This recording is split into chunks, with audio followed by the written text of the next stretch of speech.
નમસ્તે વિદ્યાર્થી મિત્રો. ધોરણ 9ના યુનિટ 2ના બીજા ભાગમાં સૌનું હાર્દિક સ્વાગત છે. મિત્રો ગયા ભાગમાં આપણે ભણ્યા હતા કે છેલ્લે સોનિયા ડૉક્ટર શર્માના ક્લિનિક પર જાય છે ત્યારે ડૉક્ટર એને લાસ્ટ પેરેગ્રાફ આપણે જોયું તો પૂછે છે કે ભાઈ તું કોઈ ઠંડા પીણા કે ચોકલેટ કે કંઈ બી ભોજન કરે છે, કંઈ ખાય છે, પછી દરેક ભોજનના અંતે તું બ્રશ કરે છે? તો એ જવાબ આપે છે કે ના, હું માત્ર સવારે જ બ્રશ કરું છું. અહીંયા જોઈશું મિત્રો આગળ. Dr. Sharma says, that is the problem. You are not taking proper care of your teeth. You must brush your teeth properly twice a day, once in the morning and once again before you go to bed. તો સોનિયા જ્યારે કહે છે કે હું માત્ર સવારમાં જ brush કરું છું, ત્યારે ડૉક્ટર શર્મા કહે છે કે ભાઈ આ જ સમસ્યા છે, દેટ્સ ધ પ્રોબ્લેમ. તું તારા દાંત જે છે એની પ્રોપર યોગ્ય કાળજી લઈ રહી નથી, યોગ્ય કાળજી લેતી નથી. તારે દિવસમાં 2 વાર, you must brush teeth properly twice a day, once in the morning and once again before you go to bed. કે દિવસમાં 2 વાર તારે બ્રશ કરવું જ જોઈએ, એક તો વહેલી સવારે અને રાત્રે સૂતા પહેલાં બ્રશ હંમેશા કરવું જોઈએ, એવું ડૉક્ટર શર્મા કહે. Sonia says, what is the right way of brushing the teeth doctor? Sonia પૂછે છે કે સર, બ્રશ કરવા માટેનો ચોક્કસ સાચો રસ્તો કયો છે? મતલબ આપણે જોઈએ મિત્રો, કેટલાક લોકો આમ બ્રશ કરતા હોય, કેટલાકને પ્રોપર પેટર્ન જ ખબર નહીં હોય. તો અહીંયા આ પ્રશ્ન ખૂબ સારો છે કે આપણે કેવી રીતે બ્રશ કરવા. કેટલાક અત્યારે બજારમાં હાલ બ્રશ પણ એવા ઉપલબ્ધ છે કે તમને એ તમારા બ્રશિસ શોર્ટેડ થતા હોય તો એ વધારે બેટર રહે છે. ડૉક્ટર અહીંયા આપણને જણાવે છે, શું કહે છે જોઈએ. ડૉક્ટર શર્મા સાહેબ, most of the people brush their teeth while moving the brush in sideways only, but the right way is to move it upward and downward so that it removes the tiny bits of food stuck in the teeth. અહીંયા doctor જણાવી રહ્યા છે, જોઈએ મિત્રો, કે ભાઈ મોટાભાગના જે લોકો છે, મોસ્ટ ઓફ ધ પીપલ, મોટાભાગના લોકો જ્યારે પોતાના દાંતને બ્રશ કરતા હોય છે, ખાલી સાઇડ વેઝ કરતા હોય, આ રીતે બ્રશ કરતા હોય છે, સાઇડ વે એને કહીશું.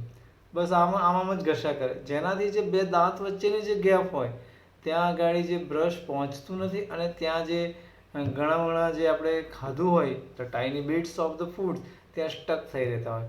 એટલે એનાથી શું થાય, but the right way is to move upward and downward. એટલે કે આપણે ઉપરની જે આ દાંત જે છે એને આ રીતે બ્રશ કરવું જોઈએ, બરાબર છે. અપવર્ડ એન્ડ ડાઉનવર્ડ, ઉપર નીચે આમ ઘસવું જોઈએ, જેનાથી જે 2 દાંત વચ્ચેની જગ્યા છે ત્યાં કંઈ પણ વસ્તુ ફસાયેલી હોય, કોઈ પણ ખોરાકના કણ હોય, એનાથી નીકળી જાય છે. સો ધેટ ઇટ રિમૂવ્સ, આમ બ્રશ કરે શું થશે તો કે it removes the tiny bits of food stuck between the teeth. દાંતની વચ્ચે જે ફસાઈ ગયેલા નાના નાના ખોરાકના કણો છે એ દૂર થઈ જશે. The germs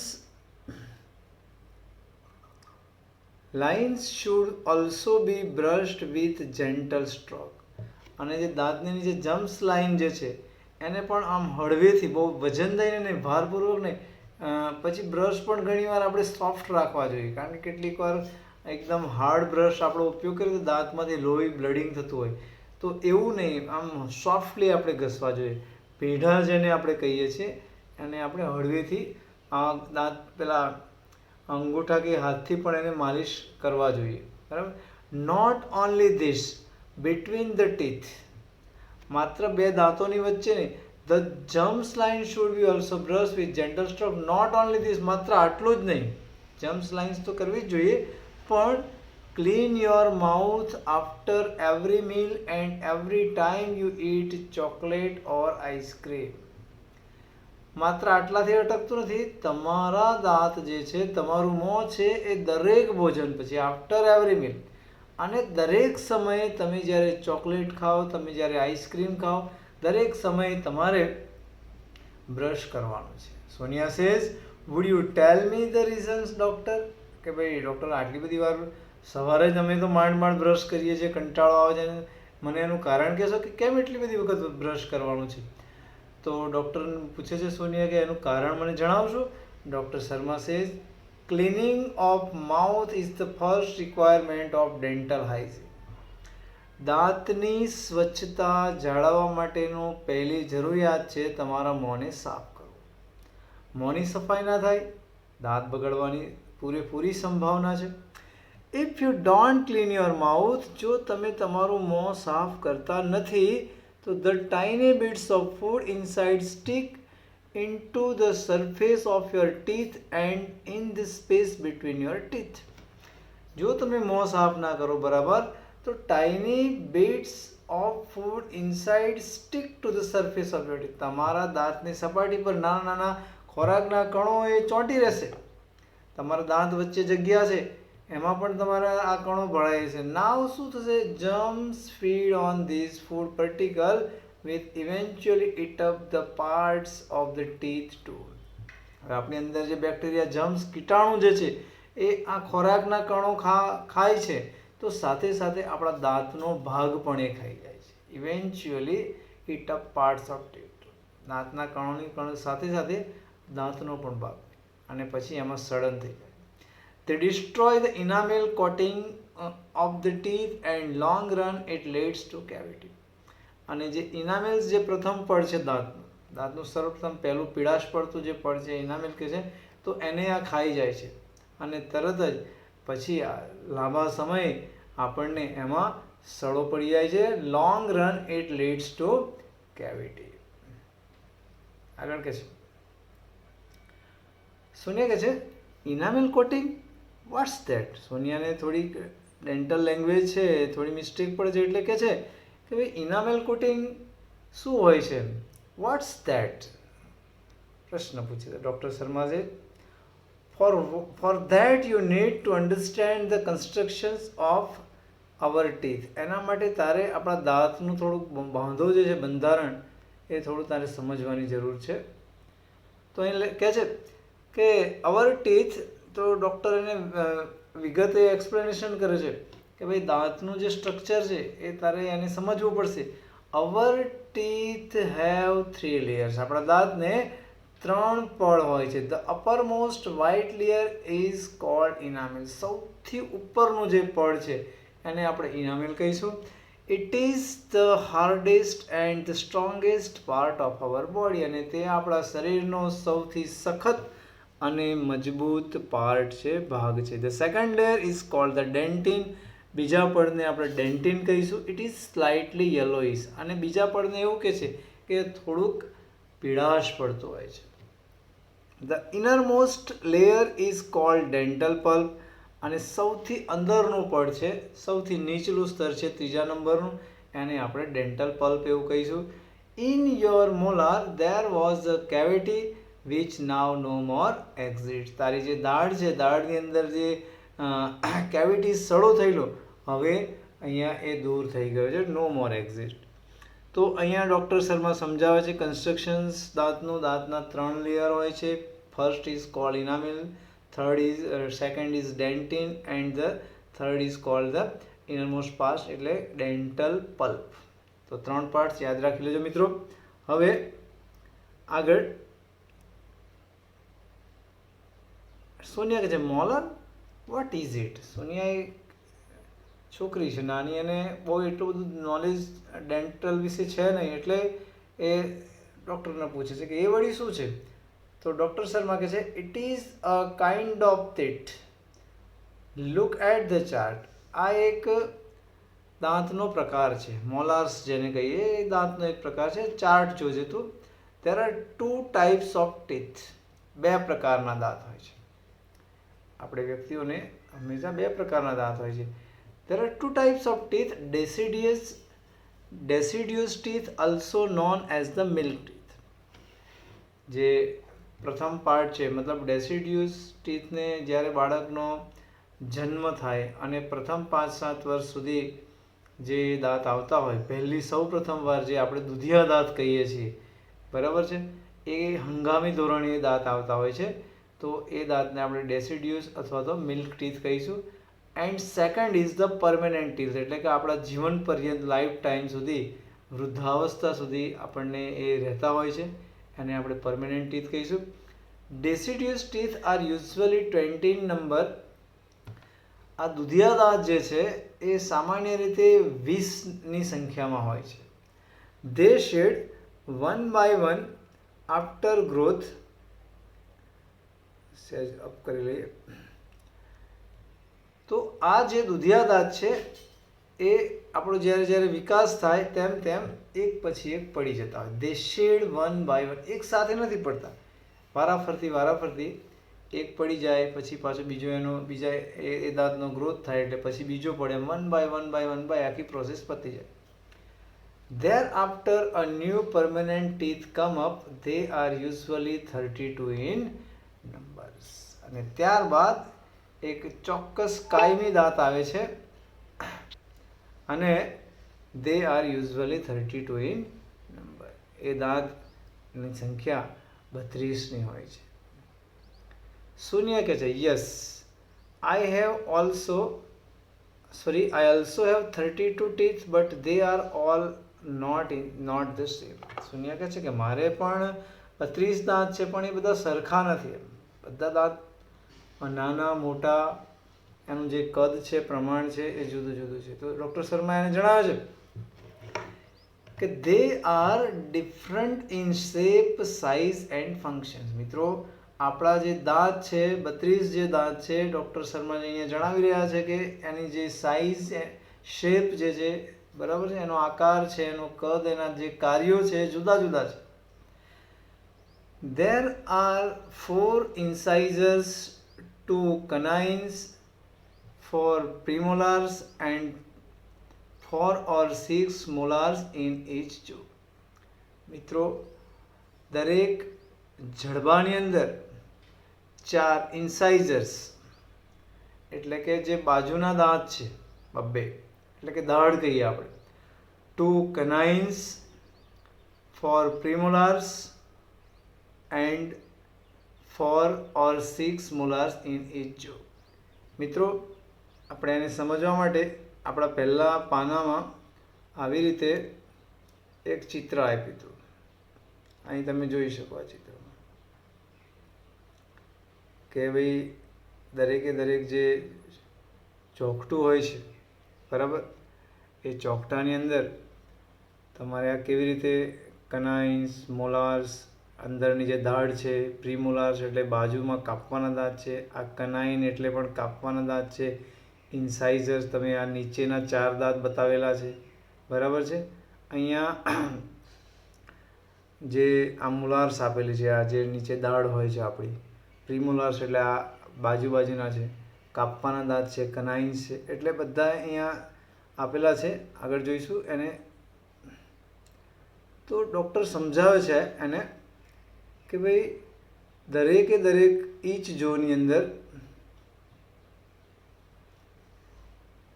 4 ઇન્સાઇઝર્સ હોય છે, એટલે કે કાપવાના દાંત.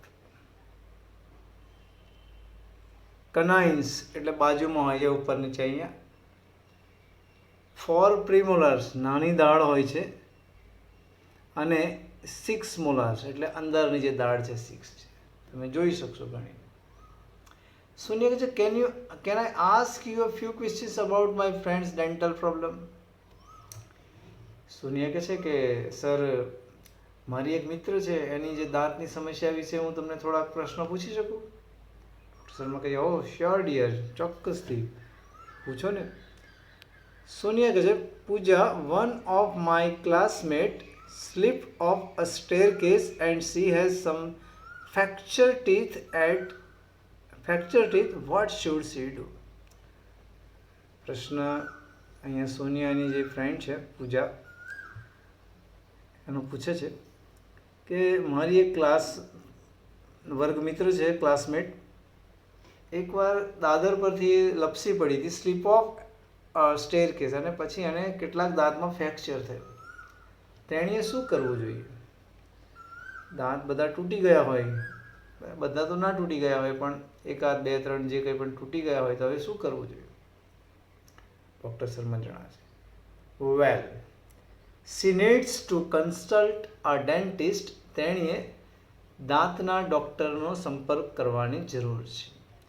આફ્ટર એક્ઝામિનિંગ હર ટીથ, તેણીના દાંત તપાસ્યા બાદ, the dentist will suggest the restoration of the teeth with light cured composite filling material. Doctor પહેલાં તો સૌપ્રથમ એના દાંત તપાસશે અને પછી એને પુનઃ દાંતનું જે રિસ્ટોરેશન કરવાનું છે, જે દાંત બનાવવાનું મતલબ જે મટીરિયલ આવે છે, જે નકલી દાંત બનાવવાનું જે મટીરિયલ આવે છે એના વડે એને ફરીથી દાંતનું રિસ્ટોરેશન કરવાનું એને જણાવશે.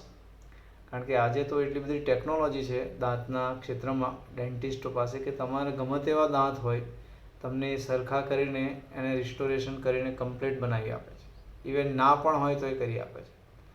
થોડી સર્જરી આ તે કરવું પડે, વિશિષ્ટ પ્રકારની સર્જરી હોય છે. વચ્ચેથી દાંત પડી ગયા હોય તો તમને બ્રીઝ બનાવી આપતા હોય છે અને એ સસ્તામાં પૂરું થઈ જતું હોય છે, બરાબર છે. કેટલાકને દાળ બેસાડી આપતા હોય છે, સિમેન્ટ પૂરી આપતા હોય છે. તો આપણે જે ભાષા વાપરીએ છીએ અહીં થોડી સાયન્ટિફિક કે composite filling material, white substance આવે છે એવું, એનાથી એ રિસ્ટોરેશન કરી આપે છે. બોલ્ટ નાખીને પણ દાંત સર્જરી કરવી પડે, પછી સ્ક્રૂ લગાવીને પછી એ દાંત લગાડવામાં આવે છે. એ કાયમ માટે ચાલતા હોય છે, હાડકામાં ફિટ કરવામાં. સુનિયા કહે છે, okay, I have another friend name Dhara. બીજી મારી એક મિત્ર જેનું નામ છે Dhara. She has uneven growth of teeth. એને જે દાંત છે એ વાંકા ચૂકા છે. આપણે જોઈએ કેટલાક મિત્રોને આમ અંદર ઉગતા હોય, બહારના હોય, કેટલા બહારના હોય, એવી રીતે દાંત થઈ ગયા. Her teeth are not properly grown. એના દાંત છે એ વ્યવસ્થિત રીતે વિકસિત થયા નથી, વ્યવસ્થિત ઊંઘ્યા નથી. She feels very embarrassed at time. અને તે ઘણા ખરા સમયે પોતાને શરમ અનુભવે છે. એમ્બેરેસ્ડ એટ ટાઈમ કે એના દાંત એ પ્રકારના હોવાને લીધે પોતાને શરમ આવે છે. અને બહુ અગત્યની વસ્તુ છે દાંત, મિત્રો. Any advice for her, sir એના માટે કોઈ સલાહ છે? Doctor Sharma says, no one should feel embarrassed about physical deformity. પોતાની કોઈ પણ શારીરિક ખામીને કારણે કોઈ પણ વ્યક્તિએ શરમ અનુભવવી જોઈએ નહીં. જે આવ્યું છે પહેલેથી સ્વાભાવિક, નેચરલ છે, તો એને આપણે સ્વીકારીને શરમ અનુભવવી જોઈએ નહીં. પરંતુ એને જો તમને એવું લાગતું હોય તો તમે એને સારવાર કરાવીને પુનઃ રિસ્ટોરેશન કરાવી શકો છો. હર પ્રોબ્લેમ ઇઝ કોલ્ડ ક્રાઉડિંગ. અને એના પ્રોબ્લેમને આપણે દાંતની ડેન્ટિસ્ટની ભાષામાં ક્રાઉડિંગ કહીશું. જેમ ટોળું ઉભરાતું હોય ને કોઈ એલાઇનમેન્ટમાં ના હોય, બરાબર છે, પ્રોપર, તો એવી રીતે અહીંયા ક્રાઉડિંગ કહ્યું છે. Now there is a solutions for this problem also. અને આજે આ સમસ્યાનું સોલ્યુશન પણ છે. The patient has to go for an orthodontic treatment. દર્દીએ ઓર્થોડોન્ટિક સારવાર માટે જવું જોઈએ. ઓર્થોડોન્ટિક ડેન્ટિસ્ટ થોડો ફેર છે એમાં, જે દાંતને પ્રોપર એલાઇનમેન્ટ કરી આપે સર્જરી કરીને, બરાબર છે. તો એ ખાસ પ્રકારના ઓર્થોડોન્ટિક હોય તો દાંતના નિષ્ણાત ડૉક્ટરો હોય, સર્જરી કરનારા, તો એમની પાસે જવું જોઈએ. એ ડૉક્ટર શું કરશે? The braces will bring her teeth in a proper alignment. પછી એ દાંતને પહેલાં ડૉક્ટર ઢીલા કરી દેશે ટ્રીટમેન્ટ દ્વારા. આપણને તો બહુ એટલું બધું નોલેજ નથી, છતાં થોડું સમજાવવાનો પ્રયત્ન કરીએ તો પછી એ જે વાંકા ચૂકા દાંત છે, બરાબર, એ બધા સરખા પ્રોપર એલાઇનમેન્ટ કરીને અને બ્રેસીસ તારથી, આપણે કેટલાક વિદ્યાર્થીઓને કેટલાકને આપણે તાર બાંધેલા જોયા હોઈએ છીએ. થોડું પીડાદાયક, થોડો સમય એ સ્થિતિ રહે છે, પણ 1-2 વર્ષમાં એ પ્રોપર એલાઇનમેન્ટમાં આવી જતા હોય છે. આગળનું પેજ જોઈએ મિત્રો.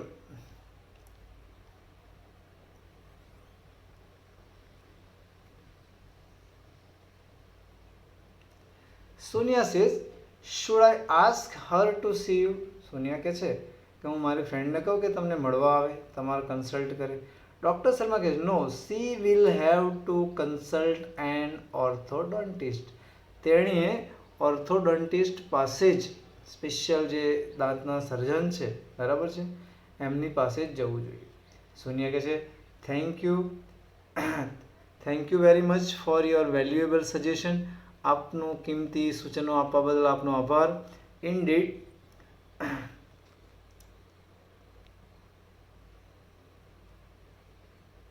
અહીંયા થોડુંક ઇનડીડ dental science has advance a lot.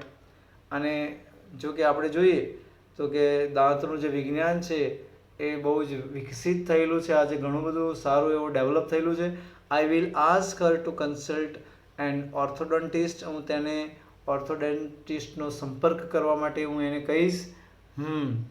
Now I am thinking of taking up project on dental health because we have to work on project in science and I think this is the very useful topic. હવે હું અમારા જે project કરવાના છે એની અંદર dental health જે છે એ વિષય પર હું મારો પ્રોજેક્ટ બનાવીશ, કારણ કે વી have to work on project in science and I think this is very useful topic. હું માનું છું કે આ બહુ જ અગત્યનું ટોપિક છે, અગત્યનો વિષય છે, અને વિજ્ઞાનમાં મારે આ વિષય પર પ્રોજેક્ટ પર મારે કામ કરવું જોઈએ. ડૉક્ટર શર્મા કહે છે you can come for guidance for your projects if you need. જો તને જરૂર હોય તો તું આ પ્રોજેક્ટ માટેનું માર્ગદર્શન લેવા માટે મારી પાસે આવી શકે છે. સોનિયા કહે છે it's so nice of you. તમે કેટલા સારા છો. ડૉક્ટર શર્મા કહે છે યુ આર વેલકમ. તો મિત્રો, આજે આપણો આ લેસન પૂર્ણ થાય છે. ઓકે, અને આના ક્વેશ્ચન્સ પણ હું તમને મોકલીશ. થેન્ક યુ, આભાર જોવા માટે.